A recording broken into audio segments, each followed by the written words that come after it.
மன்னரெல்லாம் பின்னாடி வந்தாலுமே என்னாண்ட மாட்டேக்கு நான் தங்கா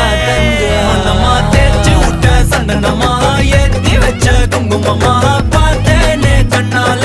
கேட்டேனே உன்ன போல ஆக்கி வச்சு கெஞ்சணுமா தூக்கி வச்சு கொண்டணுமா மனமா கேக்குறிய பேச்சு நல்லா இல்ல